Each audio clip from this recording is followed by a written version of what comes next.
بسم اللہ الرحمن الرحیم الرحمن علم القرآن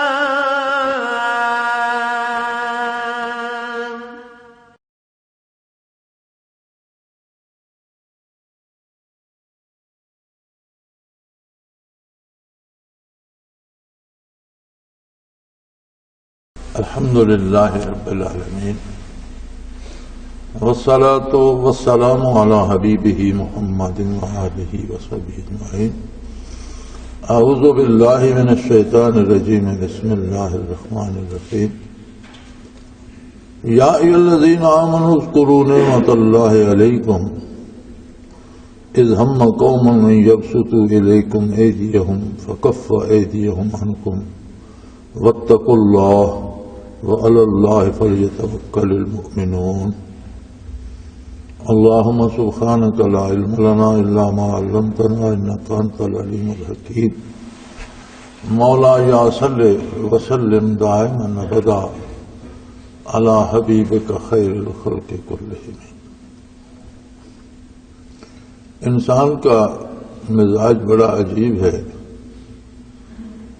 اور یہ اللہ کی دی ہوئی نعمتوں کو تو بھول جاتا ہے اور ذرا سی کہیں کبھی کوئی تکلیف آ جائے اس کا بڑا واویلا کرتا ہے اور اسے ہمیشہ یاد بھی رکھتا ہے. جب کبھی بات ہو تو پھر بات دہراتا ہے.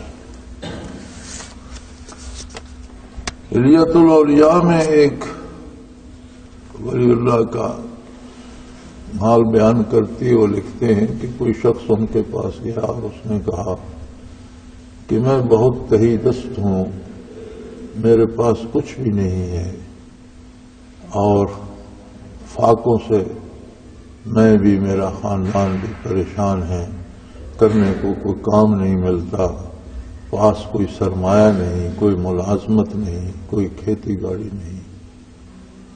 انہوں نے بڑے اطمینان سے اس کی ساری بات سنی اور اسے فرمانے لگے کہ ایسا کرتے ہیں کہ تم یہ اپنی بینائی کی قوت مجھے دے دو تو میں 1,00,000 دینار کا تمہارے لیے اہتمام کر دیتا ہوں. آنکھیں مجھے دے دو، میں آنکھیں نکلوا لوں گا، 1,00,000 دینار لے لو. تو کہنے لگا حضرت میں اس 1,00,000 دینار کو کیا کروں گا کہ میں اپنی آنکھیں دے بیٹھوں، یہ تو کرنے والی بات تو نہیں ہے. تو فرمایا پھر زبان کاٹ کر دے دو. وہ بھی اس نے منظور نہیں کیا. فرمایا سماعت دے دو، ہاتھ دے دو، پاؤں دے دو. تو انہوں نے فرمایا کہ تم تو ایک ایک نعمت لاکھوں میں نہیں دے رہے، اس کا مطلب ہے کہ یہ ساری جمع کی جائیں تو تم تو ارب پتی ہو. تم کہتے ہو میں مفلس ہوں، میں فقیر ہوں. اللہ کی اتنی نعمتیں ہیں تمہارے پاس، اب بات صرف یہ ہے کہ ان کو استعمال کرنے کا جو اس نے حکم دیا ہے جائز اور حلال طریقے سے اللہ کی دی ہوئی قوتوں کو استعمال کرو تو یہ فقر بھی ہٹ جائے گا. اور اگر تم یہ پکڑ کر بیٹھے رہے. اسی طرح نبی علیہ الصلوۃ والسلام کی خدمت میں ایک صحابی حاضر ہوئے کہ یا رسول اللہ بہت مفلس ہوں. آپ نے فرمایا کچھ تو تمہارے گھر میں ہوگا. کہنے لگا جی یا رسول اللہ صلی اللہ علیہ وسلم میرے گھر میں نہ ہونے کے برابر ہی ہے. کوئی ایک ہانڈی ہے، کچھ ایک توا ہے روٹیاں بنانے کے لیے، ایک برتن آٹا گونے، اس طرح 5-7 برتن ہیں، اس کے علاوہ کچھ نہیں. فرمایا وہی لے آؤ. وہ گئے اور وہ لے آئے. آپ صلی اللہ علیہ وسلم نے ایک صحابی کو وہ چیزیں دیں اور فرمایا یہ بازار میں بیچ آؤ. وہ غالباً کو 1.5 درہم کی یا اس کے قریب وہ بک گئی. تو فرمایا 1 درہم کی کلہاڑی اور آدھے درہم کی اسے رسی لے دو. وہ آگے فرمایا یہ لے جاؤ جنگل سے لکڑیاں کاٹ کر آؤ اور شام کو بیچ کر بچوں کے لیے خوراک لے لینا، کھانا لے لینا۔ حضور چاہتے تو بہت کچھ عطا بھی فرما سکتے تھے، لیکن آپ نے ان اعضاء و جوارح کو اللہ کی دی ہوئی استعداد کو استعمال کرنے کا سلیقہ سمجھایا۔ یہاں بھی اللہ کریم نے ایک عجیب احسان کا ذکر فرمایا ہے کہ ایمان والو تم ذرا سوچو اس لمحے کو، اس بات کو کہ جب پوری دنیا میں ظلمت چھائی ہوئی تھی، اسی روئے زمین پر بڑی بڑی حکومتیں تھیں، شہنشاہ تھے، سلطنتیں تھیں، افواج تھیں، سالار تھے، جرنیل تھے، کہنے کو نام کو عدالتیں بھی بنی ہوئی تھیں، لیکن پوری دنیا پر نہ کوئی اللہ کا نام لیتا تھا اور نہ کسی فرد بشر کو انصاف مل رہا کہ اس حال میں آقا نامدار صلی اللہ علیہ وسلم مبعوث اور اس بورے آسمان کو یاد ہے کہ ایک ہستی نے توحید باری کا نعرہ لگایا، صرف اللہ کے ایک بندے، اور یہ ایسا نعرہ تھا کہ روئے زمین کے سارے کفر کو حضور کے خلاف کر دیا۔ خواتین میں حضرت خدیجۃ الکبریٰ رضی اللہ تعالی عنہ، مردوں میں ابو بکر صدیق رضی اللہ تعالی عنہ، بچوں میں حضرت علی کرم اللہ وجہہ، بات سنتے ہی ایمان لے آئے، 1 سے 4 ہو گئے، 4 سے 5، 5 سے 10، یہ تعداد بڑھتی رہی۔ جوں مسلمانوں کی تعداد بڑھی، مشرکین اور کفار کی سختیاں اور روکنے کی کوششیں بڑھتی گئیں، حتیٰ کہ ایک وقت آیا کہ حضور اکرم صلی اللہ علیہ وسلم کو اور آپ کے ساتھ جو لوگ ایمان لا چکے تھے شیخ ابی طالب میں بند کر دیا گیا اور معاہدہ لکھ کر بیت اللہ پر لٹکا دیا گیا کہ کوئی شخص ان سے بات نہیں کرے گا، لین دین نہیں کرے گا، کوئی غلے کا دانہ، کوئی پانی کا قطرہ انہیں نہیں دے گا۔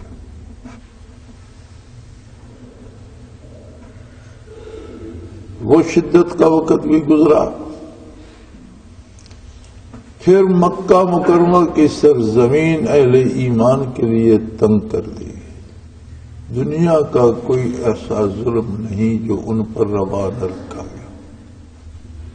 پھر بالآخر ہجرت ہوئی، اور کیسی عجیب بات ہے کہ خود رسول اللہ صلی اللہ علیہ وسلم کو بھی ہجرت کرنا پڑی، اور آپ ہجرت فرما کر مدینہ منورہ تشریف لے۔ اللہ کریم نے کامیابی دینی تھی،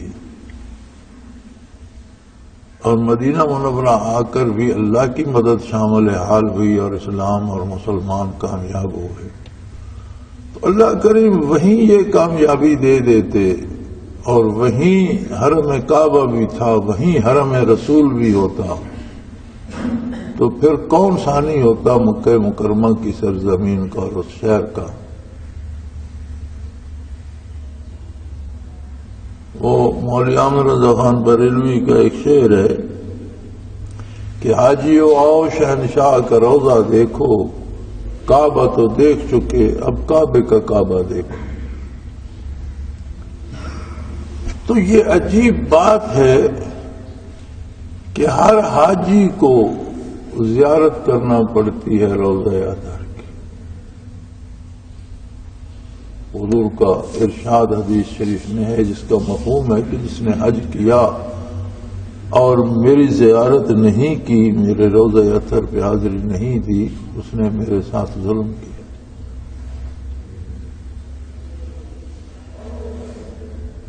تو کتنا نور لنا نور ہوتا۔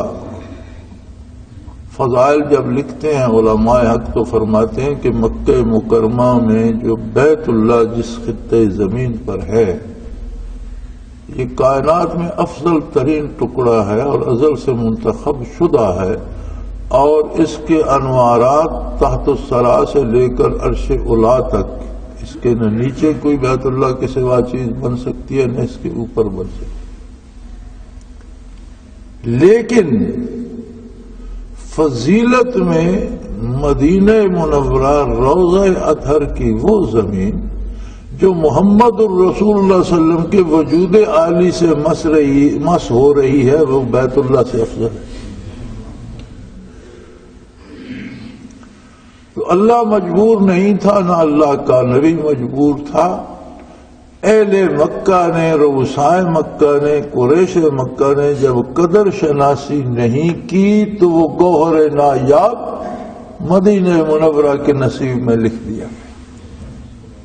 یہ نہیں کہ حضور مجبور بے بس ہو گئے تھے اور مجبوراً بھاگنا پاک، بات یہ نہیں تھی، بات یہ تھی کہ اللہ جب کوئی نعمت بخشتے ہیں اور اس کی قدر نہ کی جائے تو بندہ اس سے محروم ہو جاتا ہے۔ ایک صحت مند آدمی ہے، وہ مزدوری نہیں کرتا، محنت نہیں کرتا، گدا کرنا شروع کر دیتا ہے تو اس کے اعضاء مزمحل ہو جاتے، چندے بعد وہ محنت کرنا چاہے تو کر نہیں سکتا، ہاتھ پاؤں ساتھ نہیں دیتے، وہ نعمتیں اللہ سلب فرما لیتے۔ یہاں تمام مسلمانوں کو روز اول سے لے کر قرآن مخاطب کرتا ہے قیامت تک آنے والوں کو۔ قرآن کا نزول خاص ہے لیکن اس کا حکم عام ہے اور سب کے لیے ہے۔ فرماتے ہیں کبھی بیٹھ کے سوچو، یا آج تم نوزائیدہ بچے کے کان میں اذان کہتے ہو، آج تمہارا نکاح ہوتا ہے، آج تمہارے جنازے ہوتے ہیں، آج تمہارے لیے ختم قرآن ہوتے ہیں، آج تم دن میں 5 بار اللہ کی بارگاہ میں حاضر ہوتے ہو، سجدہ ریز ہوتے ہو، آج تمہارے پاس 30 پارے اللہ کا کلام ہے، آج تمہارے پاس نبی کریم صلی اللہ علیہ وسلم کے ارشادات کا ایک ذخیرہ ہے۔ یہ ساری نعمتیں تم کہاں سے لاتے اگر اہل مکہ، مشرکین مکہ، یہود مدینہ، مشرکین عرب مل جل کر مٹھی بھر جماعت کو تہتے کر دیتے، اللہ کے نبی کو شہید کر دیتے، تو یہ نعمتیں تم کہاں سے لاتے؟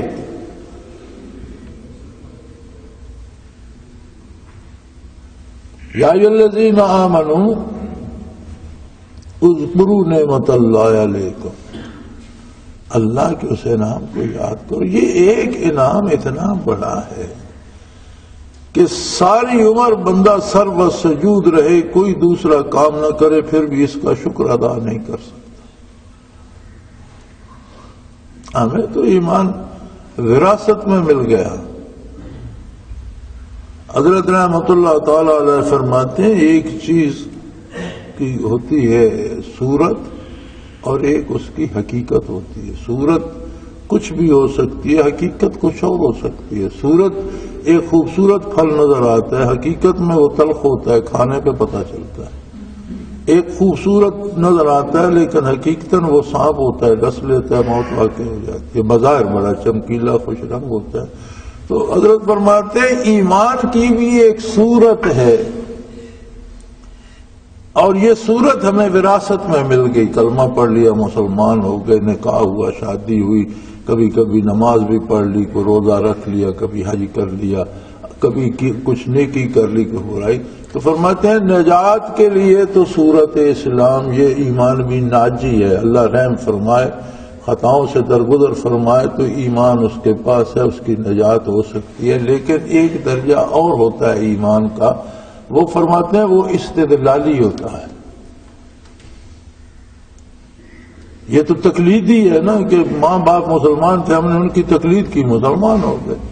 اس سے آگے ایک استدلالی ہوتا ہے کہ بندہ کچھ دلائل میں بحث کرتا ہے اور دلائل سے ثابت کرتا ہے کہ جس راستے پر میں ہوں یہ حق ہے۔ حضرت بیان فرما رہے تھے، منارہ اجتماع تھا، سکول میں ہمارے اجتماعات ہوا کرتے تھے، دارالفان پانا نہیں تھا، تو آپ نے مثال دی تھی کہ استدلال یہ ہے کہ یہاں آ کر کوئی خبر دے کہ اڈے پر ڈپٹی کمشنر آیا ہوا ہے، تو تقلیدی یہ ہے کہ وہ فوراً بندہ مان لے، ہاں اس نے کہا ہے، میں نے مان لیا آیا ہوا۔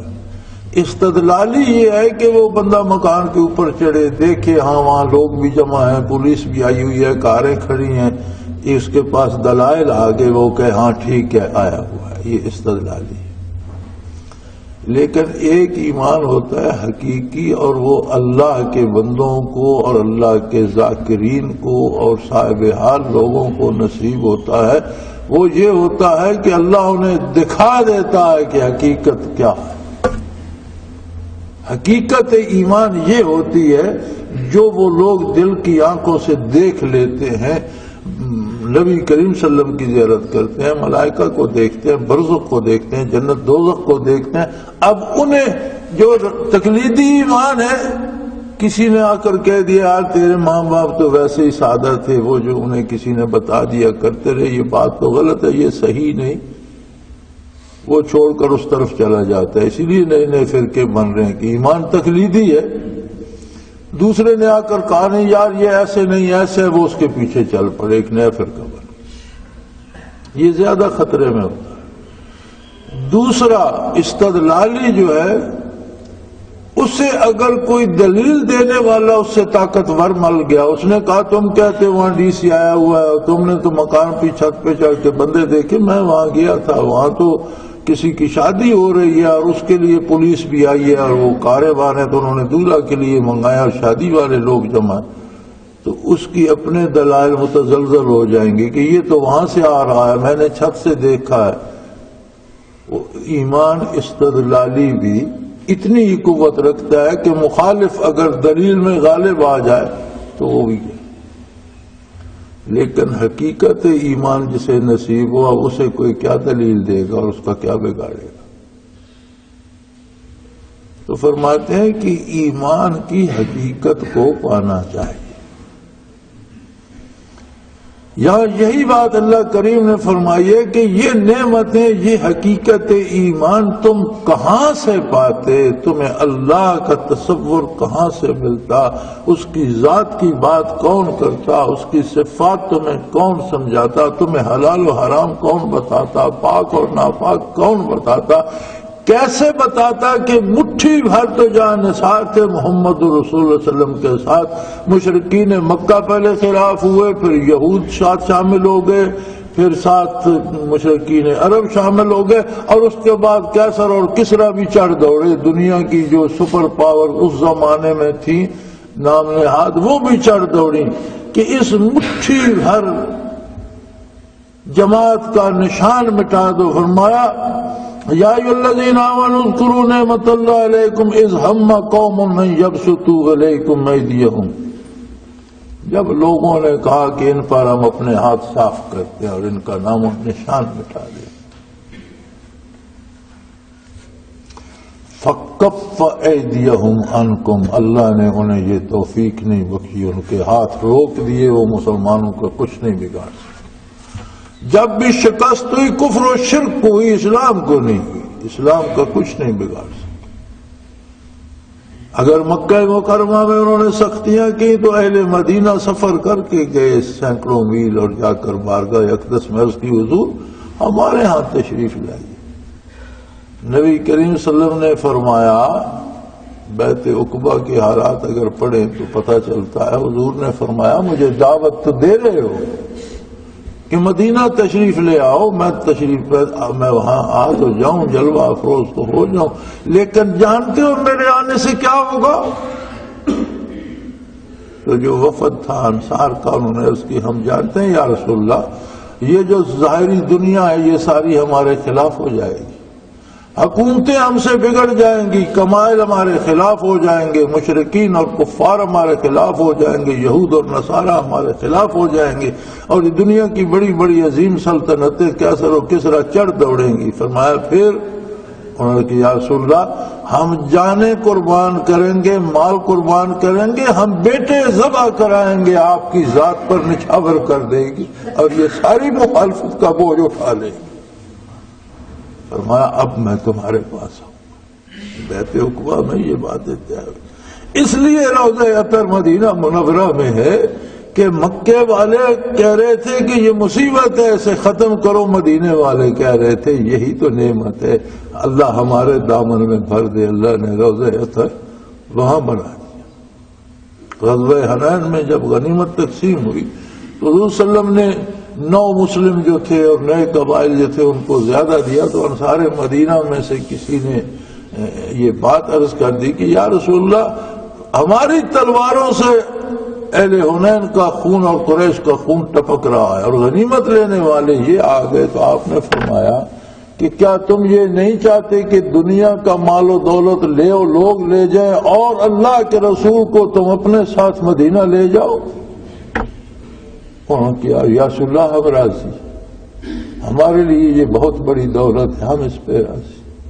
اسی لیے آج بھی روضہ اطہر مدینہ منورہ پہ نور افشانی کر رہا ہے۔ اللہ کریم یاد دلا رہے ہیں کہ آج تمہیں نمازیں بھاری لگتی ہیں، آج تمہیں روزے بوجھ لگتے ہیں، آج تم سچ بولنا نہیں چاہتے، آج تم حرام لینا چاہتے ہو، رشوتیں کھانا چاہتے ہو، چوری کرنا چاہتے ہو، دغے سے پیسہ کمانا چاہتے ہو، آج تمہیں اسلام کا کوئی احساس نہیں ہے۔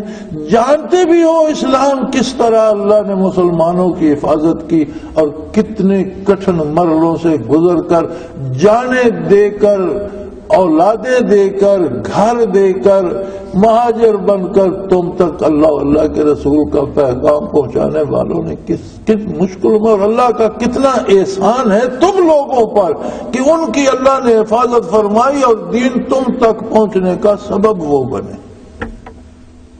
لیکن یہ باتیں وہ کب سمجھیں گے جو ان مسلمانوں پر اعتراض کرتے ہیں، خود کو مسلمان ثابت کرتے ہیں اور ان پر اعتراض کرتے ہیں۔ یہ زمانہ بھی دیکھنا تھا ہم نے، ایسے لوگوں کو بھی دیکھنا تھا اور اس وقت کو یہ باتیں بھی سننا تھی۔ کیسی عجیب بات ہے۔ بہرحال قرآن کریم فرماتا ہے کہ اے محمد الرسول اللہ کا کلمہ پڑھنے والوں، اسلام تم تک آسانی سے نہیں پہنچا۔ صحابہ کرام نے، وہ مہاجر تھے یا انصار تھے، بہت قربانی، اور اللہ کریم نے ان پر خاص رحمت فرمائی۔ اگر رحمت حق شامل حال نہ ہوتی، محض مادی وسائل پہ ہوتے تو وہ نہیں بچ سکتے تھے۔ عالم اسباب میں ان کے پاس سباب کم تھے۔ اللہ کا نبی جب مبعوث ہوتا ہے تو محض اللہ کی طاقت پہ ہوتا ہے، اس کے پاس قوت صرف معجزات الہی کی ہوتی ہے، اس کے پاس کوئی دنیا کا مال و اسباب، کوئی لو لشکر، کوئی فوج، کوئی طاقت، کچھ نہیں ہوتا۔ رحمت الہی سے کائنات کو مسخر فرمایا محمد الرسول اللہ صلی اللہ علیہ وسلم نے، اور صحابہ نے جانیں دی، گھر بار لوٹا دی۔ یہ کہنا آسان تھا کہ آپ تشریف تو لے آئیں یا رسول اللہ، ہم جانتے ہیں کہ ساری دنیا ہمارے خلاف ہو جائے گی، ہم جانیں دیں گے، ہم بچے نچھاور کر دیں گے، گھر لٹوا دیں گے، آپ کی حفاظت کا حق ادا کریں۔ فرمایا اے کلمہ پڑھنے والوں، اللہ کی نعمتوں کو اندازہ تو کرو۔ آج وہ امانت جو شہیدوں کے خون سے رنگ کر تم تک پہنچی، لوگوں کی قربانیاں اللہ نے قبول فرمائی، ان کی مدد کی اور کفر کے بڑھتے ہوئے ہاتھوں کو روک دیا اور کفر و شرک کو ناکام نامراد کیا اور تم تک یہ نعمت پہنچائی، آج تمہیں یہ بوجھ لگ رہی۔ کتنی عجیب بات ہے کہ نبی کریم صلی اللہ علیہ وسلم نے بارگاہ الہی کا دروازہ کھول دیا، اور امیروں کے لیے نہیں، رئیسوں کے لیے نہیں، علماء کے لیے نہیں، پیروں کے لیے نہیں، ہر کلمہ گو کے لیے، خواہ اس کی بات کوئی باہر سنتا ہے یا نہیں، وضو کرے اور مسجد میں آ کے اللہ کے حضور کھڑا ہو جائے، زمین پہ جہاں چاہے کھڑا ہو جائے، اللہ کی نماز ادا کرے، براہ راست اللہ سے گفتگو، فَإِنَّهُ يُنَاجِي رَبَّهُ، براہ راست اللہ سے شرف ہم کلامی حاصل کرے۔ اتنی بڑی نعمت آج تم پر بوجھ ہو گئی۔ آج رفاقت پیغمبر صلی اللہ علیہ وسلم تم پر بوجھ ہو گئی ہے۔ فرمایا کچھ حیا کرو، اللہ کی نعمتوں کا کوئی اندازہ تو کرو۔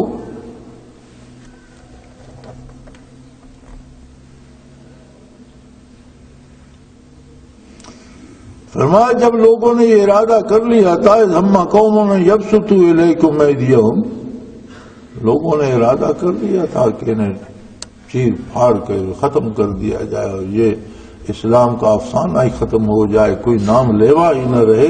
فکف ایدیہم عنکم، اللہ نے ان کے بڑھتے ہوئے ہاتھوں کو تم سے روک دیا۔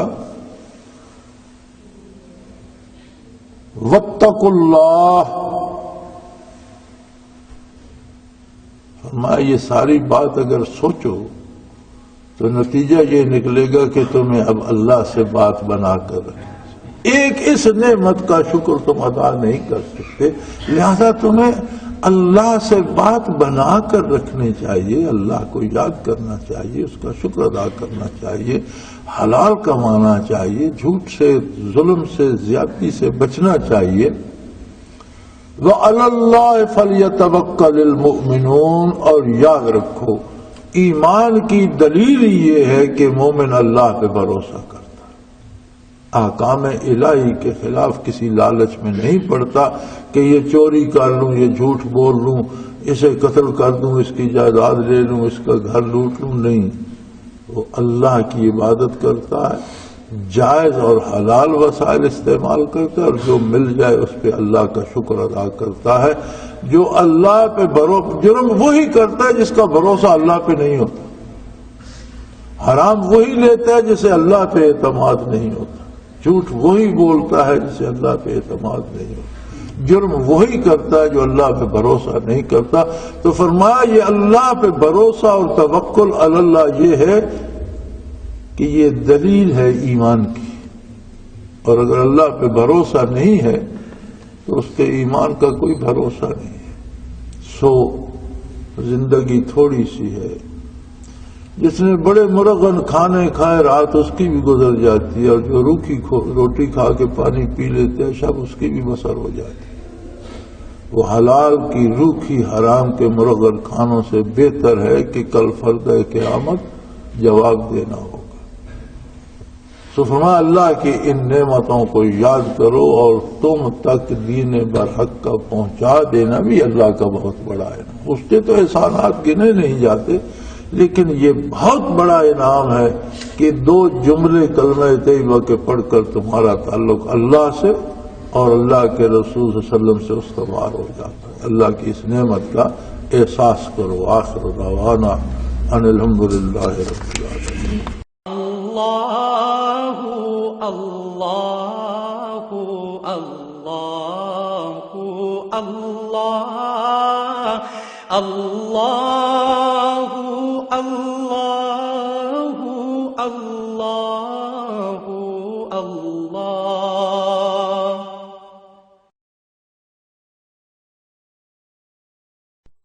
حضرت امیر محمد اکرم آوان مد ذلہ العالی دارالعرفان منارہ ضلع چکوال میں سالہ سال سے قرآن و حدیث کے اوپر خطابات کر رہے ہیں، اور سلسلہ نقشبندیہ اویسیہ کے مطابق لوگوں کو ذکر الہی کی تربیت دے رہے ہیں۔ وہ قرآن پاک کی تفسیر ترتیب وار بیان کر رہے ہیں۔ تفسیر قرآن کو وہ موجودہ ملکی اور بین الاقوامی حالات کے مطابق بیان کرتے ہیں۔ موٹر وے سے کلر کہار کے انٹرچینج سے نکلتے ہوئے، کلر کہار کی جھیل سے ہوتے ہوئے، میانی، بوچھال اور نور پور سے گزرتے ہوئے دارالعرفان منارہ پہنچ سکتے ہیں۔ حضرت امیر محمد اکرم آوان نے بچیوں اور بچوں کی دینی اور دنیاوی تعلیم کے لیے سقارہ اکیڈمی کے نام سے ایک درسگاہ بھی قائم کی ہے، جس کا افتتاح ملک پاکستان کے صدر جنرل محمد ضیاء الحق نے اپنے دست مبارک سے کیا تھا۔ وہ تمام احباب جو اسلام کی طلب رکھتے ہیں ان سے گزارش ہے کہ دارالعرفان منارہ ضلع چکوال میں امیر محمد اکرم آوان صاحب کے خطابات سے مستفید ہوں۔ وہ ہر جمعے کو نماز سے پہلے بیان فرماتے ہیں۔ ہر ماہ کی پہلی اتوار کو ماہانہ اجتماع ہوتا ہے، جس میں آپ خصوصی خطاب فرماتے ہیں، اور پاکستان کے چاروں صوبوں سے احباب اس اجتماع میں شرکت کرتے ہیں۔ اس کے علاوہ یہاں سال میں 2 مرکزی اجتماعات بھی ہوتے ہیں، ایک رمضان المبارک میں اعتکاف کا اجتماع، اور دوسرا جولائی اور اگست میں 40 دن کا اجتماع ہوتا ہے، جس میں روحانی تربیت کی جاتی ہے۔